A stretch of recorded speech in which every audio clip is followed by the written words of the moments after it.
Hello guys, कैसे हैं आप लोग। स्वागत है आपका आपके प्रीता पहचान क्लासेस में। मैं प्रीता कुमारी झा आज लेकर आई हूँ यूजीसी नेट जेआरएफ जून 2025 के सीरीज में हमारा एक नया यूनिट 3 यूनिट आपका ख़त्म हो गया है। अभी हमारा हिंदी का यूनिट चल रहा है। 4 यूनिट हमने पेपर 1 के देख लिए हैं नहीं, और अब हिंदी का हमारा चौथा यूनिट आज मैं लेकर आई हूँ। तो इसके जो बातें हैं उससे संबंधित बातें हम अभी करेंगे। इसके बाद फिर पेपर 1 का हमारा 2 यूनिट शुरू हो जाएगा। तो यह जो आपका यूनिट है पेपर 2 हिंदी यूनिट 4 वैचारिक पृष्ठभूमि, आज डे 1 में हम देखेंगे। आज इसका डे 1 है, पहला दिन है। तो सर्वप्रथम वैचारिक पृष्ठभूमि से जुड़ी जो इसके सिलेबस हैं यूजीसी नेट जेआरएफ के, वो हम देख लेते हैं। यहाँ पर देखिए सेक्शन 4, ये यूनिट 4 एक ही बात है। यहाँ पर देखिए उसका पूरा सिलेबस यहाँ पर मैं लेकर आई हूँ, जिसे मैंने 4 छोटे छोटे पार्ट में बांट दिया है, ताकि उसकी पूरी जानकारी एकदम कंप्लीट रूप से पूरी जानकारी हमें प्राप्त हो सके। और यह आपका जो यूनिट है बहुत इम्पॉर्टेंट है। आपको पता है कि पेपर 2 में 10 क्वेश्चन आते हैं, तो अगर आप अच्छे से कवर करते हैं तो आपका 10 नंबर सिक्योर हो जाता है। ये बात कभी नहीं भूलनी है। तो चलिए आज के डे 1 में पहले हम सिलेबस को देख ले क्या है हमारा। इसे स्क्रीनशॉट लेकर आप रख लीजिए, जिसे मैंने 4 पार्ट में बांटा हुआ है, डे 1, डे 2, डे 3 और डे 4 में। तो आप स्क्रीनशॉट लेकर पूरा सिलेबस आप यहाँ पर कर लीजिए, कवर कर लीजिए। आज के इस क्लास में अब हम देखेंगे डे 1, जो हमारा डे 1 है, इसमें उसका जो प्रमुख टॉपिक है हमारा आज के डे का, भारतीय नवजागरण और स्वाधीनता आंदोलन की वैचारिक पृष्ठभूमि। यानी ये क्या है, भारतीय नवजागरण और स्वाधीनता आंदोलन और दोनों में क्या संबंध है, हम उसके बारे में देखेंगे। उसके बाद हिंदी नवजागरण, और उसके हिंदी नवजागरण को जानने के बाद हम इसमें जानेंगे खड़ी बोली आंदोलन। यह वीडियो आपके लिए बहुत इम्पॉर्टेंट है, इसका चारों पार्ट आपके लिए बहुत इम्पॉर्टेंट है, इसीलिए वीडियो के अंत तक बने रहिए। आपको देखने में लग रहा है ये छोटे छोटे पॉइंट्स हैं, लेकिन उसके अंदर के जो उपपार्ट हैं उसे हम बहुत महत्वपूर्ण है, उसे हमें डिटेल से जानना होगा, तभी इस यूनिट पे हमारी पकड़ मजबूत हो पाएगी। इसीलिए अंत तक हमारे वीडियो तक बने रहिए और ज़्यादा बच्चों तक यह मेरा वीडियो पहुँचे, क्योंकि इसमें बहुत मेहनत मेरी होती है। इसके लिए आप मेरे चैनल को शेयर करें, सब्सक्राइब करें और लाइक करें। और शेयर करने से उन बच्चों तक जिनको इसकी बहुत आवश्यकता है, वो एग्ज़ाम क्रैक करना चाहते हैं, इसके बारे में जानकारी लेना चाहते हैं, तो उन तक पहुँचे, ऐसा ज़रूर करिएगा। इसके लिए आप मुझे सपोर्ट करिएगा, क्योंकि आप ही शेयर कर सकते हैं मेरे वीडियो को। ठीक है, चलिए बिना समय को गवाए स्टार्ट करते हैं एक एक करके इन सारे पॉइंट्स को। अब देखिए एक एक करके डिटेल से हम इसको जाने कि यह क्या है। ठीक है, भारतीय नवजागरण और स्वाधीनता आंदोलन भारत के इतिहास में महत्वपूर्ण घटनाएं हैं, जो 19वीं शताब्दी के अंत यानी 1857 ईस्वी से लेकर 1947 तक चली। नहीं तो दोनों घटनाएं, चाहे भारत नवजागरण वाली हो चाहे स्वाधीनता आंदोलन वाली हो, दोनों घटनाएं इसी समय के संदर्भ में हुई है। तो उसका अलग अलग रूप हो सकता है, लेकिन लक्ष्य लगभग कुछ ना कुछ मिलता जुलता होगा, दोनों में जरूर कुछ ना कुछ महत्वपूर्ण संबंध होगा। तो इस बात को हमें स्पष्ट रूप से समझना है।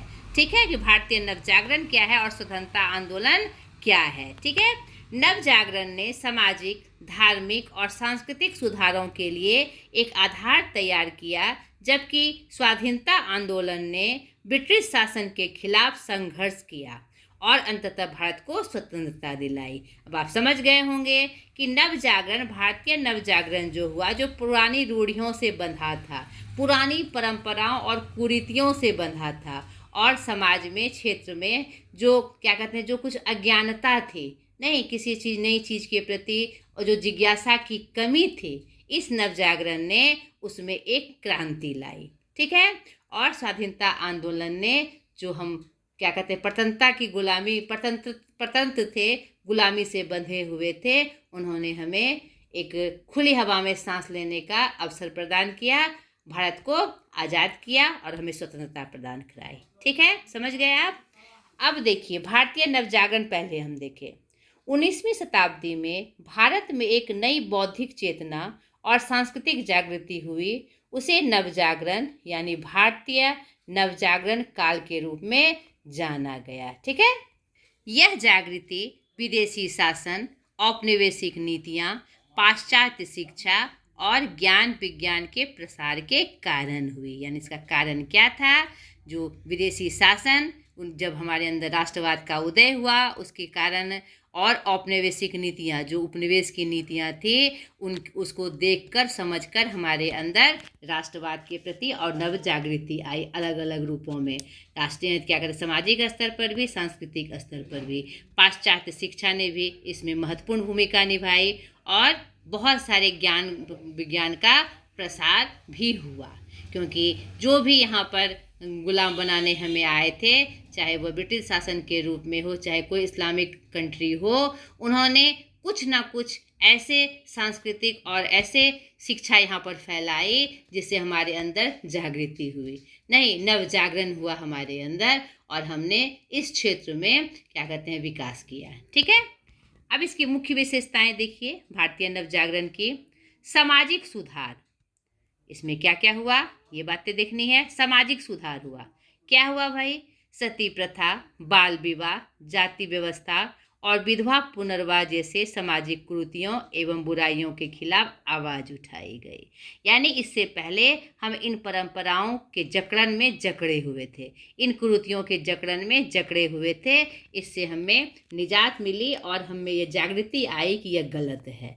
नहीं, दूसरा धार्मिक सुधार, विभिन्न धार्मिक सुधार आंदोलन हुए और बहुत सारे संस्थापनों की स्थापना हुई, संस्था की स्थापना हुई, जैसे ब्रह्म समाज, आर्य समाज, प्रार्थना समाज, ठीक है, आदि। ठीक है, इसके बारे में हम आगे भी जानकारी देखेंगे डिटेल से। तीसरा है सांस्कृतिक सुधार। पाश्चात्य शिक्षा को अपनाया गया और भारतीय भाषाओं में साहित्य और कला को बढ़ावा दिया गया। यानी पाश्चात्य शिक्षा जब हमारे देश में आई तो उससे जुड़कर हमने संस्कृति को नज़दीक से जाना, समझा, उनकी परंपराओं का अवलोकन किया और इस क्षेत्र में हमारा सुधार हुआ। चौथा सबसे महत्वपूर्ण पॉइंट, राष्ट्रीयता की भावना। नवजागरण ने भारतीयों में राष्ट्रीयता की भावना जगाई, जिससे स्वाधीनता आंदोलन को बल मिला और अंततः हमारा देश आज़ाद हुआ। ये प्रमुख 4 विशेषताएं थी। अब हम देखेंगे कि हमारे इन विशेषताओं में भारतीय नवजागरण में जो संस्था की स्थापना हुई और किस किस ने महत्वपूर्ण भूमिका निभाई, यही हमारे यूजीसी नेट का सबसे इम्पोर्टेंट टॉपिक है। उसे ध्यान से समझिए, उकताना नहीं है आपको वीडियो लास्ट तक देखना है, समझना है। अगर आप सही रूप से वैचारिक पृष्ठभूमि के सारी विषय वस्तु को अच्छे से अगर समझना चाहते हैं, ठीक है बेटा, तो मेरा सेशन मानिए, अपनी तैयारी मजबूत रखिए। राजा राम मोहन राय, ईश्वर चंद्र विद्यासागर, स्वामी दयानंद सरस्वती और स्वामी विवेकानंद ने भारतीय नवजागरण में महत्वपूर्ण भूमिका निभाई। यानी समाज से कुरीतियों को हटाने के लिए और धार्मिक सुधार आंदोलन के माध्यम से उन्होंने एक महत्वपूर्ण भूमिका निभाई। अब यहाँ पर देखिए, मैंने जो संस्था बनाए गए नवजागरण काल में, उसके संस्थापक और किस वर्ष उसकी स्थापना हुई थी वह मैं लेकर आई हूँ। ठीक है, जिसे आपको स्क्रीनशॉट लेके रख लेना है। ब्रह्म समाज, राजा राम मोहन राय, जिसे भारतीय नवजागरण का जनक भी कहा जाता है, इन्होंने सती प्रथा के खिलाफ अभियान चलाया था। 1828 ईस्वी प्रार्थना समाज, आत्माराम पांडुरंग और महादेव गोविंद रानाडे, ठीक है, 1867 ईस्वी में इन्होंने भी स्त्री शिक्षा और विधवा पुनर्विवाह पर महत्वपूर्ण भूमिका निभाई। आर्य समाज, स्वामी दयानंद सरस्वती, 1875 ईस्वी इन्होंने वेदों की ओर लौटने का नारा दिया और वेद की महत्ता को हमारे जो समाज में स्थापित किया। थियोसॉफिकल सोसाइटी, इसकी जो संस्थापक थी मैडम HP ब्लावत्स्की थी। इन्होंने 17 नवंबर 1875 न्यूयॉर्क में इसकी स्थापना की और इनके साथ कर्नल ऑलकॉट भी थे। ठीक है, कब की इसकी स्थापना? 17 नवंबर 1875 ईस्वी में न्यूयॉर्क में। ध्यान रखिएगा, कंफ्यूज नहीं करिएगा। और भारत में इसका जो मुख्यालय बना और इसकी जो स्थापना हुई वह हुई 1882 ईस्वी में मद्रास में, जो अब चेन्नई में है। ठीक है, अडियार में, अडियार एक जगह है चेन्नई का, वहीं पर हुआ। और HP ब्लावत्स्की एवं कर्नल ऑलकार ने ही इसकी स्थापना की, भारत में भी, मद्रास में भी। ठीक है, इनका पूरा नाम हेलेना पेत्रोवना ब्लावत्स्की है और हमारे ऑलकॉट जी का नाम कर्नल हेनरी स्टील ऑलकॉट है। ये बात भी आपको याद रखनी है, ये भी प्रश्न दोहराया गया है। इसके अध्यक्षों की जो परंपरा थी, यानी थियोसॉफिकल सोसाइटी की जो स्थापना की गई, और यह स्थापना जो है आर्य समाज या फिर ऐसी कोई भी हिंदू समाज में जो धर्म संप्रदाय थे उसको क्या कहते हैं, बढ़ावा देने के लिए एक आंदोलन था। ठीक है, एक प्रकार से उसको बढ़ावा देने के लिए किया गया था। तो सर्वप्रथम कर्नल ऑलकॉट थे 1882 में भारत में। उसके बाद श्रीमती एनी बेसेंट बने, उसके बाद अनिल अंड्रेल जी बने, उसके बाद श्री जिनराज दास जी बने। वास्तव में जिनराज दास इसके अध्यक्ष नहीं थे, लेकिन इन्हें कुछ दिनों के लिए प्रभार मिला गया था, इनकी भूमिका महत्वपूर्ण थी। उसके बाद नीलकंठन श्री राम जी बने। तो वो कब तक अध्यक्ष थे इसका भी मैंने इस विषय में यहाँ पर किया हुआ है, इसका स्क्रीनशॉट लेकर आप रख लीजिए। ठीक है, और एक प्रमुख संस्था रामकृष्ण मिशन, जिसके संस्थापक स्वामी विवेकानंद जी थे 1897 ईस्वी। इन्होंने वेदों और उपनिषदों की शिक्षाओं को आधुनिक भारत में प्रचारित किया। ठीक है, आगे देखिए। भारतीय नवजागरण में धार्मिक सुधार एवं महत्वपूर्ण पहलू था, यानी धार्मिक सुधार इसका महत्वपूर्ण पहलू था, जिसमें सामाजिक और धार्मिक कुरीतियों का विरोध किया गया और समाज के लिए आवाज़ उठाई गई। इस आंदोलन ने धार्मिक अंधविश्वास, रूढ़िवादी प्रथाओं और अन्यायपूर्ण संरचनाओं को चुनौती दी, जिससे भारत में सामाजिक और धार्मिक सुधार हुए। यह भारतीय इतिहास की एक महत्वपूर्ण घटना है। धार्मिक सुधार के मुख्य पहलू अंधविश्वास और रूढ़िवादी प्रथाओं का विरोध, जैसे मूर्ति पूजा, बहुदेववाद, जाति व्यवस्था, सती प्रथा, बाल विवाह और विधवा विवाह आदि। ठीक है, एक ईश्वरवाद और मानवतावाद, जो धार्मिक सुधार हुए उसका प्रमुख रूप क्या था, स्वरूप क्या था?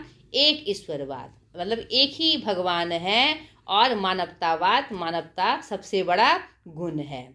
धार्मिक ग्रंथों की व्याख्या, हमारे जो पुराने धर्म ग्रंथ हुए, वेद, पुराण, उपनिषद, जितने भी ग्रंथ हुए, उनकी व्याख्या से हमने सही रूप से धर्म को समझा। ठीक है, स्त्री शिक्षा और विधवा पुनर्विवाह, धर्म सुधार आंदोलन में इस पे विशेष जोर दिया गया, क्योंकि उस समय स्त्रियों की स्थिति और जो विधवा हो जाती थी उसकी स्थिति बहुत ही दयनीय थी। और सामाजिक सुधार, बहुत सारे ऐसे सामाजिक सुधार हुए जाति व्यवस्था के नाम पर नहीं, और क्या कहते हैं, जो जाति व्यवस्था थी और भी जो कुरीतियाँ थी उस संदर्भ में सुधार आया। ठीक है, इसके अलावे इन छवों के, पांचों छवों के अलावे अन्य सुधारकों में जैसे कि ईश्वरचंद विद्यासागर, ज्योतिबा फुले, महादेव गोविंद रानाडे, आत्माराम पांडुरंग आदि ने भी महत्वपूर्ण भूमिका निभाई। इनके बारे में भी शॉर्ट में हम जान लें। ईश्वरचंद विद्यासागर ने किसी विशिष्ट समाज की स्थापना नहीं की, लेकिन उन्होंने ब्रह्मो समाज नामक समाज के सुधारवादी एजेंडे का समर्थन किया और नारी शिक्षा तथा विधवा पुनर्विवाह के लिए महत्वपूर्ण भूमिका निभाई। किसने? ईश्वरचंद विद्यासागर जी ने। ज्योतिबा फुले के कार्यों ने महाराष्ट्र में सामाजिक सुधार आंदोलन की नींव रखी। भारत में सामाजिक न्याय और समानता के लिए लड़ने के लिए कार्यकर्ताओं और विचारकों की पीढ़ियों को प्रेरित किया। तो बहुत बड़ा इन्होंने आंदोलन किया।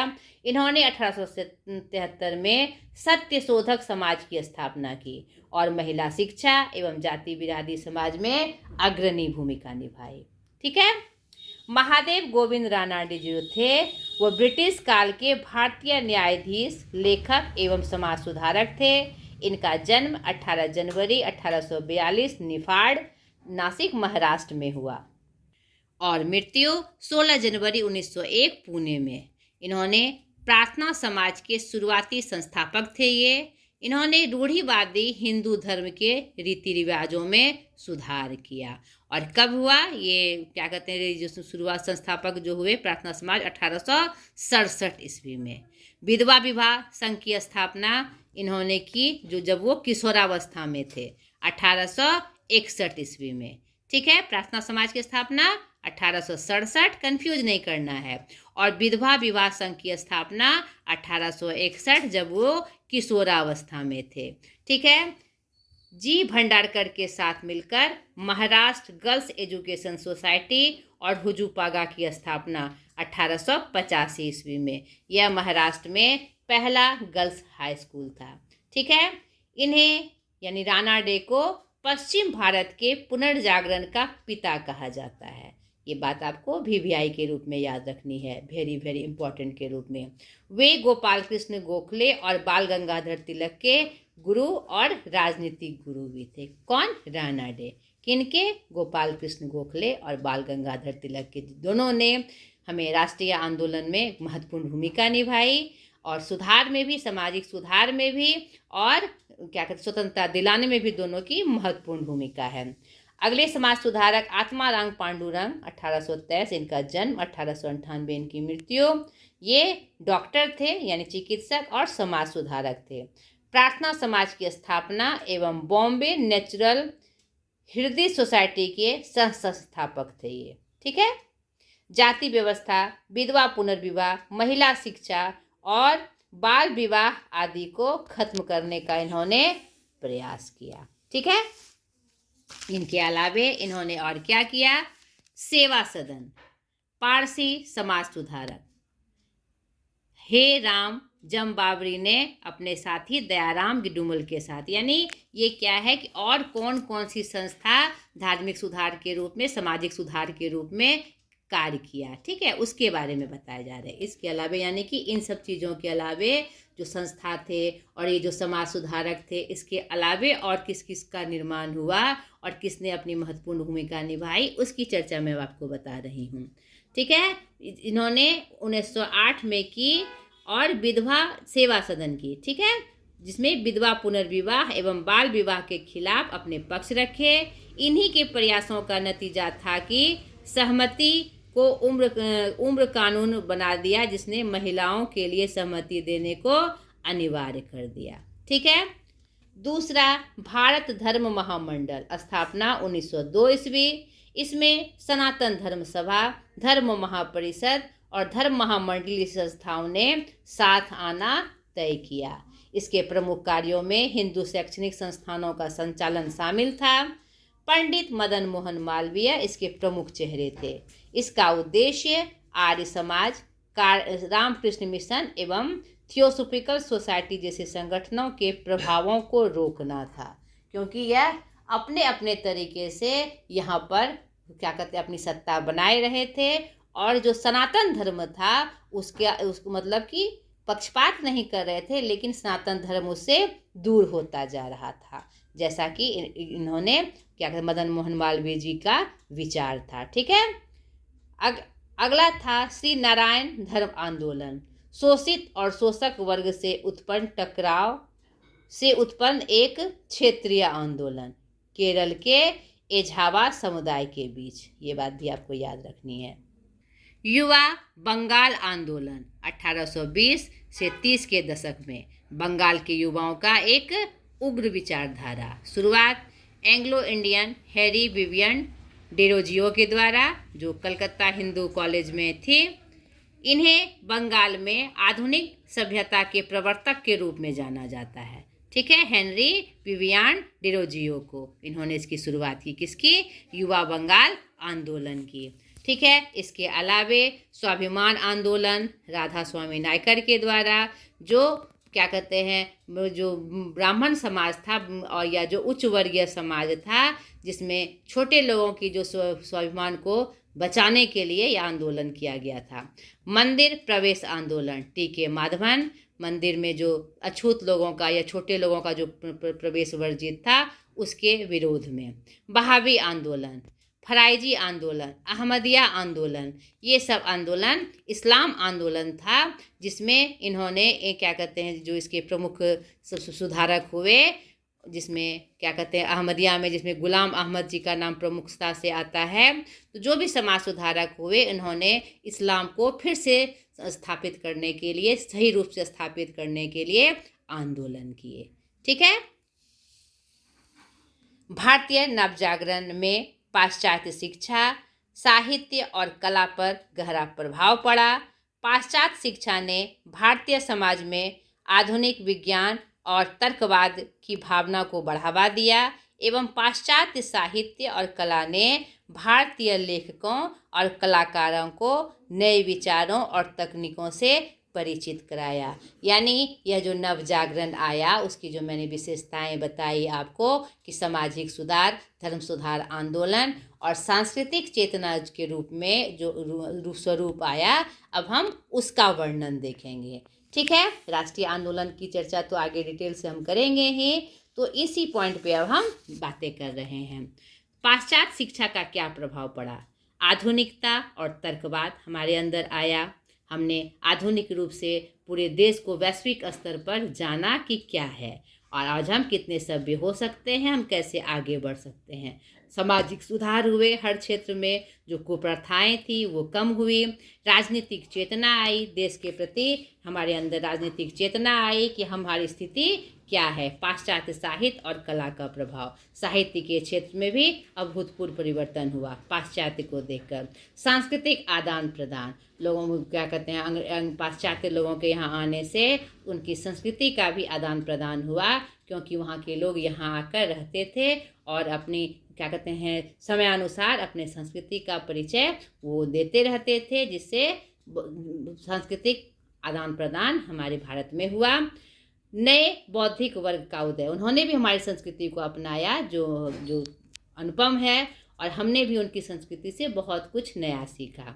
नए बौद्धिक वर्ग का उदय, और इन सब के सुधार से एक नए बौद्धिक वर्ग का उदय हुआ, जिन्होंने हम अपनी वास्तविक स्थिति को समझा और उसके विकास के लिए, आगे बढ़ने के लिए प्रवृत्त हुए। ठीक है। उसके बाद हम स्वाधीनता आंदोलन के स्वरूप को देखेंगे।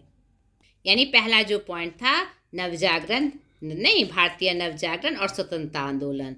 तो भारतीय नवजागरण के स्वरूप को हमने देखा, उसकी विशेषताएं हमने देखी, प्रमुख समाज सुधारक देखा और संस्थाएं देखी। नहीं, अब हम स्वतंत्रता आंदोलन से संबंधित कुछ विशेष बातों को देखेंगे, जिसकी जानकारी हमें बहुत पहले से भी है, लेकिन शॉर्ट में हम देखें। स्वतंत्रता आंदोलन ब्रिटिश शासन के खिलाफ भारतीयों का एक सामूहिक आंदोलन था, जिसका उद्देश्य भारत को ब्रिटिश शासन से स्वतंत्र करना था। इसकी जो प्रमुख घटनाएं थी, 1857 का विद्रोह, जिसे प्रथम स्वतंत्रता आंदोलन के रूप में भी जाना जाता है, असहयोग आंदोलन, जिसे नमक आंदोलन के रूप में जाना जाता है, सविनय अवज्ञा आंदोलन 1930 से 1934 के बीच, यानी कि उनके ब्रिटिश शासन द्वारा लगाए गए बातों की अवहेलना करना, भारत छोड़ो आंदोलन, यानी पूर्ण स्वतंत्रता पाने के लिए करो या मरो की स्थिति अपनाना। अन्य आंदोलन में खिलाफत आंदोलन, दिल्ली विधानसभा बम विस्फोट, चौरा चौरी कांड और आज़ाद हिंद फौज का गठन आदि प्रमुख आंदोलन है, प्रमुख घटनाएं हैं स्वतंत्रता आंदोलन की। ठीक है। अब एक एक करके थोड़ा हम इसको जाने।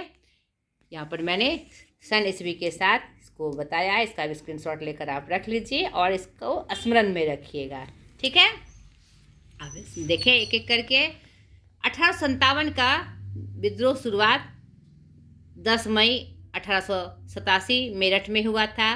मुख्य भूमिका मंगल पांडे, बख्त खान, बेगम हजरत महल, नाना साहेब, रानी लक्ष्मीबाई और तात्या टोपे ने निभाई थी।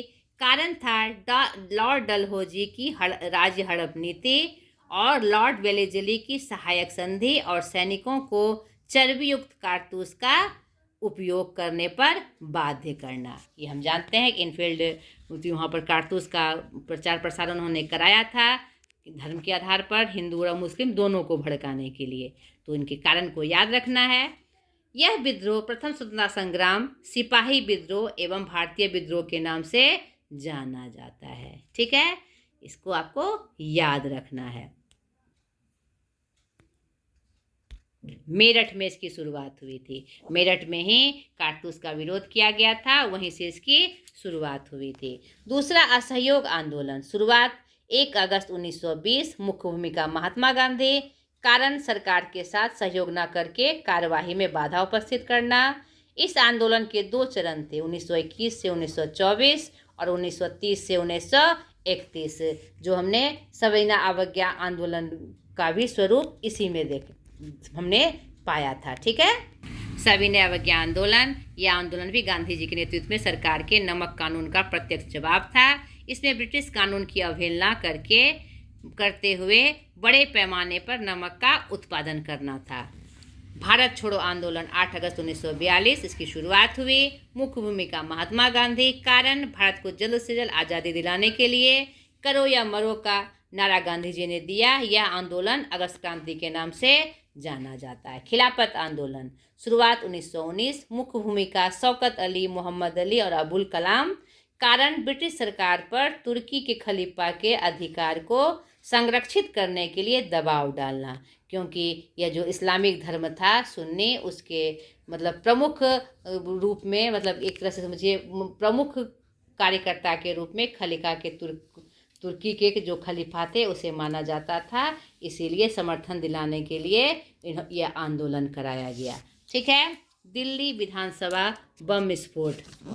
देखिए इसे ध्यान से। इसकी 8 अप्रैल, इसकी शुरुआत इसकी 8 अप्रैल 1929 ईस्वी को हुई। मुख्य भूमिका भगत सिंह और बटुकेश्वर दत्त ने कानूनी मुकदमे के माध्यम से ब्रिटिश राज्य की तानाशाही का विरोध।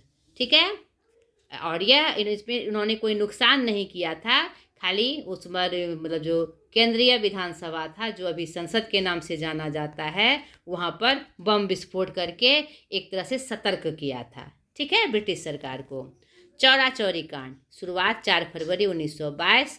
उत्तर प्रदेश के गोरखपुर जिले में इस घटना में असहयोग आंदोलन के दौरान एक पुलिस चौकी को आग लगा दी गई थी, जिसमें 22 पुलिसकर्मी जख्मी हो गए थे और दोनों में झड़प हुई थी, जो कार्यकर्ता थे आंदोलन के और पुलिस के बीच, जिसमें गुस्से से उन्होंने आग लगा दी थी। ठीक है, और जिसके बाद गांधी जी ने असहयोग आंदोलन को वापस ले लिया था।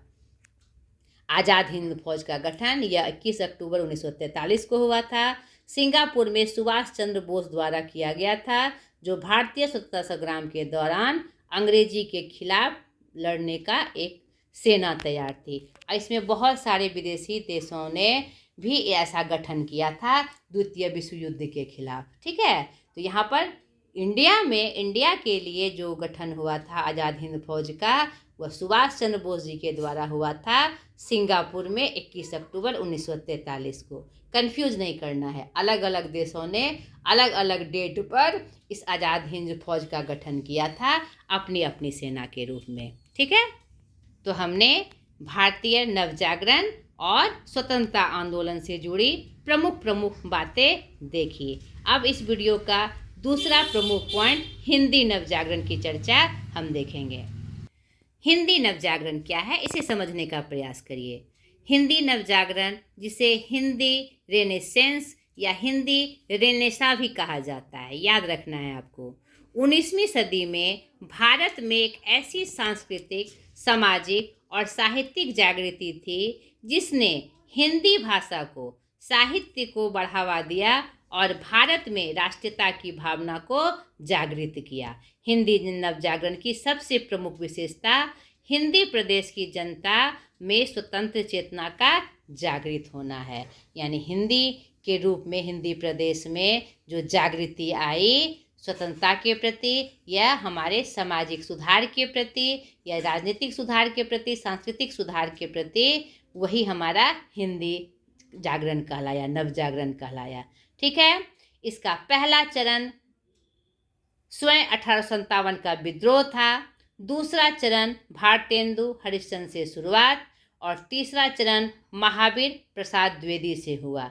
सरस्वती पत्रिका के माध्यम से इनमें हिंदी क्षेत्र में हिंदी का विकास चरम पर हुआ।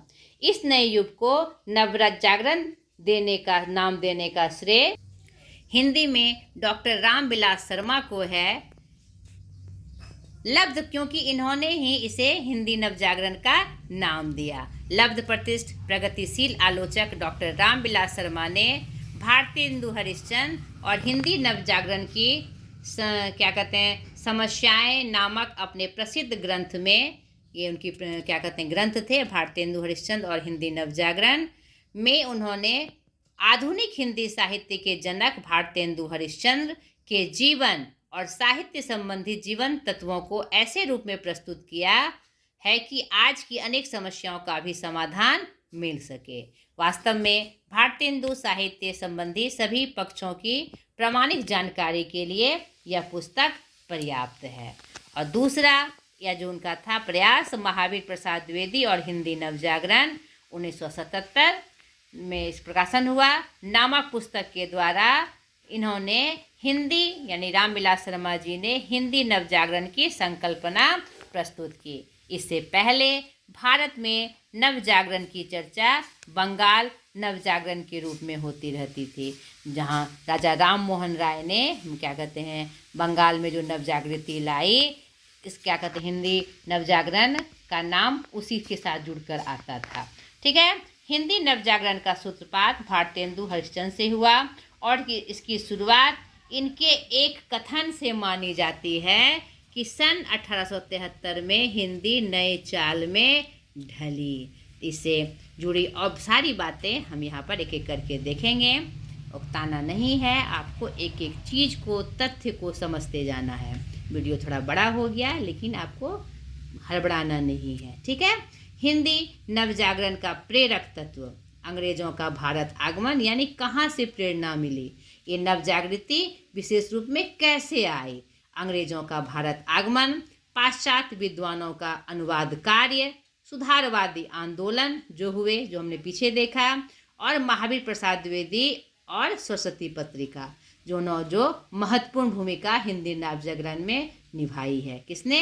इनकी पत्रिका सरस्वती ने। ठीक है, इनकी प्रमुख विशेषताएं स्वतंत्रता की चेतना, सामाजिक सुधार, हिंदी भाषा का विकास, सांस्कृतिक जागरण और राष्ट्रीयता। किसकी विशेषता है ये सब? हिंदी नवजागरण की। ठीक है, कुछ समस्याएं भी देखी गई इसमें हिंदी नवजागरण में, जिसकी कुछ समस्याएं प्रमुख रूप से है अस्मिता का अभाव, यानी जो इसमें समस्याएं आई इसको जागृत करने में, इस जागरण को पूर्ण रूप से सफल करने में, तो उसमें क्या क्या समस्याएं थी उसको हम देख रहे हैं। अस्मिता का अभाव यानी हमारी जो हिंदी भाषा थी उसका क्या गौरव है, क्या आत्मसम्मान है, इसकी जानकारी हमें नहीं थी, सब में नहीं थी। इसका अभाव था कि हिंदी हमारी शान है, हिंदी हमारा गर्व है, इस चीज़ का अभाव था। सामाजिक कुरीतियाँ, जो कुरीतियों के बंधन में हम इस तरह बंधे थे कि अपनी हिंदी भाषा के विकास के लिए, हिंदी नवजागरण के लिए हम उस पथ पर बढ़ ही नहीं पा रहे थे। भाषा के क्षेत्र में चुनौतियाँ, और आपको पता है कि हिंदी नवजागरण से पूर्व जो हमारे साहित्य में भाषाओं का प्रयोग था वह लोक भाषाओं के रूप में था। तो लोक भाषाओं में जो भाषाएं बोली जाती है और जिसको बल मिलता है वही हमारी अपनी भाषा हो जाती है। तो उन भाषाओं के बीच में हिंदी को स्थापित करना एक बहुत बड़ी चुनौती थी। सामुदायिक समस्याएं, विभिन्न समुदाय अपने अपने भाषा का, बोली का और धर्म का आंदोलन, हर प्रकार का प्रचार कर रहे थे। तो यह भी समस्याएं थी हिंदी को सही रूप में स्थापित करने के लिए। इन समस्याओं के बावजूद हिंदी नवजागरण ने सामाजिक, साहित्यिक और राजनीतिक सुधारों में एक महत्वपूर्ण भूमिका निभाई। ठीक है, अब इस डे का अंतिम ये जो पॉइंट है, खड़ी बोली आंदोलन, ये क्या है इसको हम डिटेल से जाने। खड़ी बोली आंदोलन एक साहित्यिक आंदोलन को संदर्भित करता है, यानी साहित्य का ये आंदोलन है जिसने हिंदी साहित्य में विशेष रूप से कविता में खड़ी बोली यानी शुद्ध हिंदी के उपयोग को बढ़ावा दिया। अयोध्या प्रसाद खत्री ने इसकी शुरुआत की। इनका उद्देश्य साहित्यिक अभिव्यक्ति के लिए खड़ी बोली को यानी आज की मानक शुद्ध हिंदी को एक एकीकृत भाषा के रूप में स्थापित करना। अब इससे जुड़ी जो प्रमुख बातें हैं वो आप ध्यान से देखिए और समझिए और इसको स्मरण में रखिए। यह आंदोलन 19वीं सदी के अंत में और 20वीं सदी के शुरुआत में हुआ था। याद रखना है ये डेट आपको। अयोध्या प्रसाद खत्री ने 1888 ईस्वी में खड़ी बोली आंदोलन नामक पुस्तिका का प्रकाशित कराया, जिसने इसमें महत्वपूर्ण भूमिका निभाई खड़ी बोली को स्थापित करने में। अयोध्या प्रसाद खत्री के अलावा भारतेंदु हरिश्चंद्र, राजा शिव प्रसाद सितारे हिंद का नाम इस आंदोलन में प्रमुखता से लिया जाता है। इसके अलावे भी बहुत सारे लेखक विद्वान हुए जिन्होंने इसमें महत्वपूर्ण भूमिका निभाई है, जो हम आगे एक एक करके देख रहे हैं। अमीर खुसरो का भी इनमें महत्वपूर्ण योगदान है। इनको खड़ी बोली की शुरुआती लेखकों में से एक माना जाता है। इन्होंने जो पहली और मुकड़ियाँ दी उसमें उन्होंने आज की खड़ी बोली मानक हिंदी का प्रयोग बहुतायत रूप से किया था। ठीक है, 19वीं शताब्दी के पहले से ही खड़ी बोली की रचनाएं मिलनी शुरू हो जाती है। इसके बाद फोर्ट विलियम कॉलेज ने इसमें अपनी महती भूमिका निभाई। ठीक है, 1803 में लिखी गई लल्लू लाल की रचना प्रेम सागर और सदल मिश्रा की रचना चंद्रावली या नासिका केतुख्यान खड़ी बोली की पहली रचनाएं हैं, ऐसा प्रमाणिक रूप से जाना जाता है। मुंशी सदासुख लाल नियाज व इंसा अल्लाह खां का नाम खड़ी बोली के गद्य लेखकों में विख्यात है। एक महत्वपूर्ण बात है और खड़ी बोली गद्य परंपरा में इनसे पहले चंद छंद वर्णन की महिमा जो कवि गंग की रचना है, भाषा योग वशिष्ठ जो राम प्रसाद निरंजनी की रचना है व पद्म पुराण वचनिका जो दौलत राम जी की रचना है का नाम आता है, लेकिन इनकी प्रामाणिकता के विषय में संदेह है। ये बात भी आपको याद रखनी है। सदा सुखलाल की रचना सुख सागर के आधार पर शुक्ल जी ने इनकी प्रशंसा की है। इंसा अल्लाह खां की रानी केतकी की कहानी उदयभान चरित जिसमें उदयभान के चरित्र का वर्णन है के आधार पर शुक्ल जी ने इनकी भाषा को ऊपर वर्णित 4 लेखकों, यहाँ 4 लेखक का नाम आया ना यहाँ पर देखिए, उनको इन चारों से किसको उन्होंने श्रेष्ठ माना? इंसा अल्लाह खान की का जो रचना है शिव प्रसाद को इन ऊपर 4 वर्णित लेखकों में इंसा अल्लाह खां को उन्होंने और इनकी भाषा को चटकीली, मटकीली और मुहावरेदार कहा।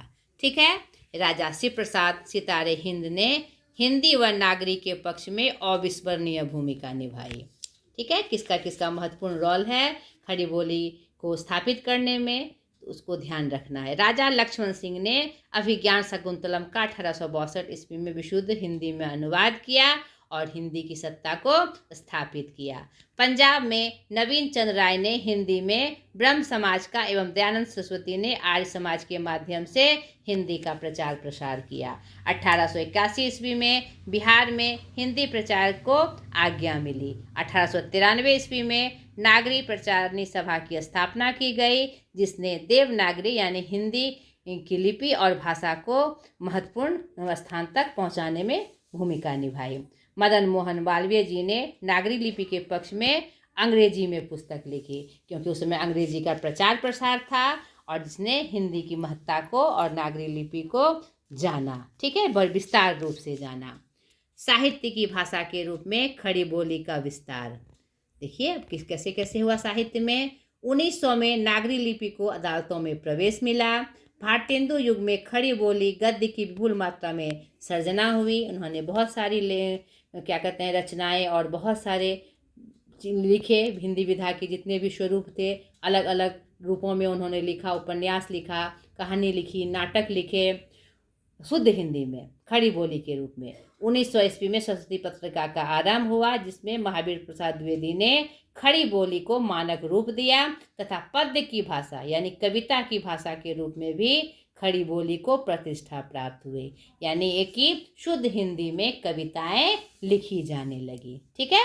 सन 1910 में हिंदी साहित्य सम्मेलन प्रयाग की स्थापना हुई। उसके बाद हमारा जो खड़ी बोली, आज की जो शुद्ध हिंदी भाषा है, उसको प्रमुखता से विशेष रूप से स्थान प्राप्त हुआ। तो यहाँ पर आप समझ गए होंगे कि खड़ी बोली आंदोलन का तात्पर्य था आज जो हम हिंदी भाषा पढ़ते हैं, सुनते हैं, बोलते हैं, उसको सही रूप से स्थापित करना। इससे पहले यानी 1857 से पहले जो आदिकाल में जो रचनाएं हुई, रीति काल में जो रचनाएं हुई, नहीं भक्ति काल में जो रचनाएं हुई, उसका स्वरूप शुद्ध हिंदी में नहीं था, वह लोक भाषाओं में था।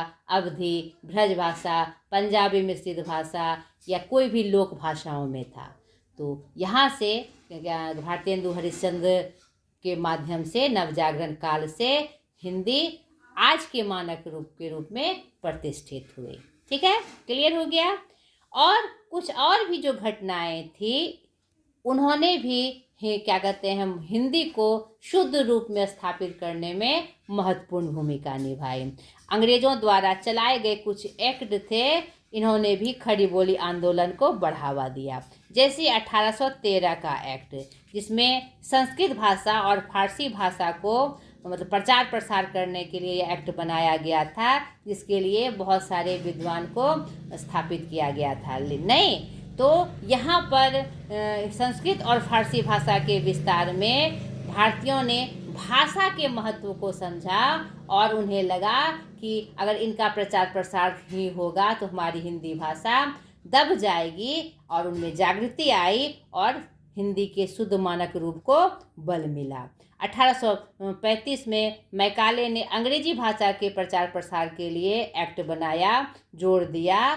इसमें भी सेम प्रभाव पड़ा भारतीयों पर कि यहाँ पर अंग्रेजी भाषा के प्रचार से जो ब्रिटिश शासन का जो स्वरूप है, उसकी जो नीति है, नहीं वह कारगर हो जाएगी और हम सब दिन के लिए गुलाम रह जाएंगे और हमारी हिंदी दबती चली जाएगी। इससे भी राष्ट्र क्या कहते हैं, हिंदी के प्रति चेतना लोगों में जगी।